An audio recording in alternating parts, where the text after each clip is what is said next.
Here today with Richard Howitt, who's the MEP for the East of England, and obviously we have the Euro elections coming up this year. So you're mostly going to talk about what the issues are, what the plans are. What do you think for voters in the East of England the main issues are going to be in the East of England for the Euro elections? Well, first of all, on behalf of the Labour Euro MPs as a whole, please take these European elections seriously. I chair the group of Labour MEPs in Brussels and Strasbourg.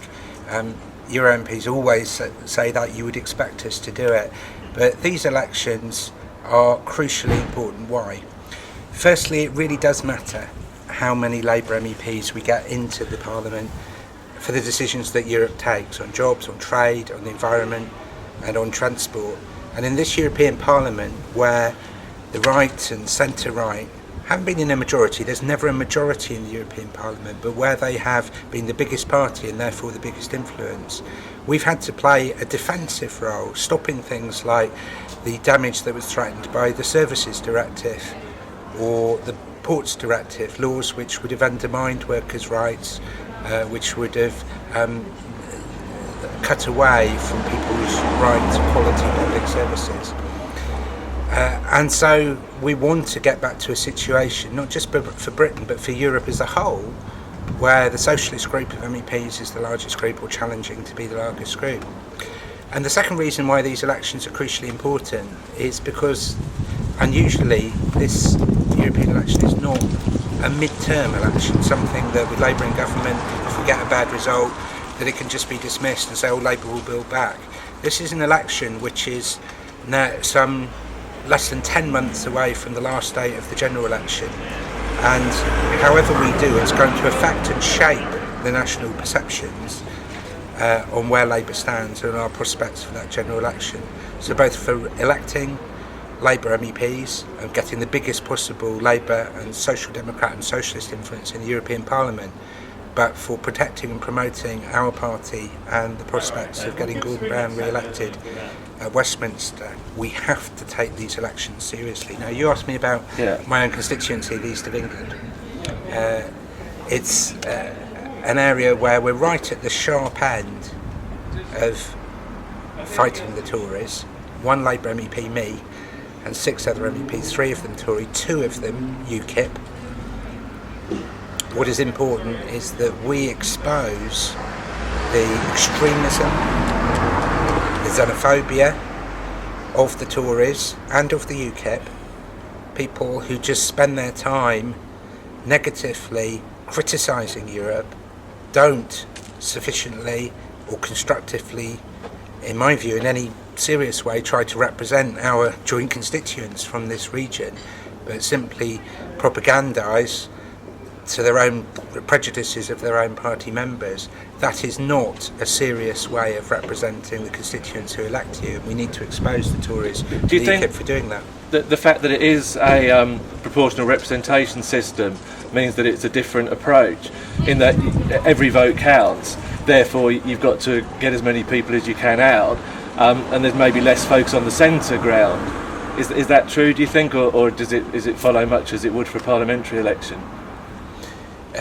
No, you're absolutely right, because every vote counts means that if you watching this are outside the top 80 or 100 marginal constituencies that Labour concentrates on in the run-up to the general election, and you feel that you're not really a main player in the election, that's not true at all in a European election, because in the most Tory area, every vote, extra vote that Labour attracts can help elect Labour MEPs.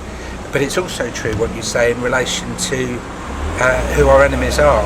Of course, the Tories, they're the largest group in the British delegation of MEPs. We have to confront them, we have to confront their xenophobia, their anti-Europeanism, and show that they do not represent Britain or represent our British interests fairly or successfully in the European Parliament.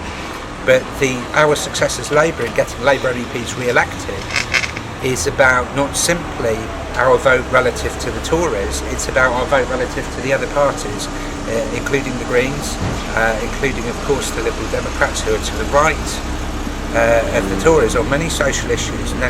Don't let anyone fall for the argument that somehow the Lib Dems are to the left of Labour. You know, we're recording this interview in Cambridge, where the Lib Dems sold that lie successfully at the last general election to win the seat, and we must nail that lie in particular. The Green Party that wants to exploit the completely proper interest there is in environmentalism at the moment, but actually argues against development, against jobs, against trade, you know, and people in the electorate, if they knew that, wouldn't buy it.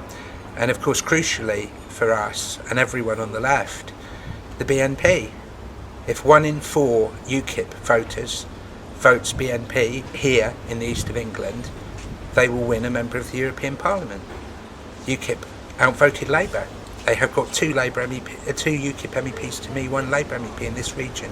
And not just here in the east of England, but in the East Midlands, the West Midlands, the North West, Yorkshire and the Humber. There is a real danger that the BNP will get elected. And as a Labour Party, and frankly as any civilised person in this country, we should work to stop that event happening.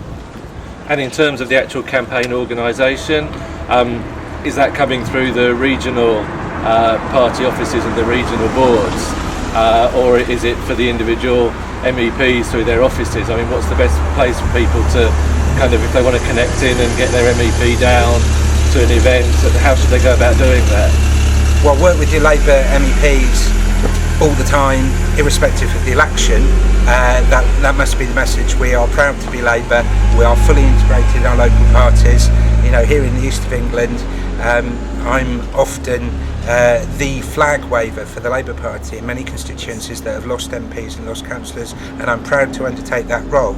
But for this European elections, be aware that we have full teams of candidates set up and running since March of 2007. That they are more motivated, better organised, I think, than any European election before. The regional directors of the party are the agents for the election, and the programmes are being organised by the party's regional officers.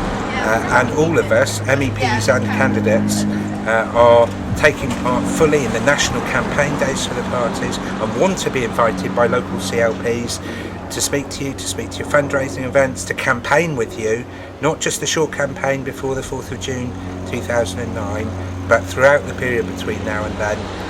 Use your Labour Party regional offices and your Labour MEP's offices as the point of contact, but use us.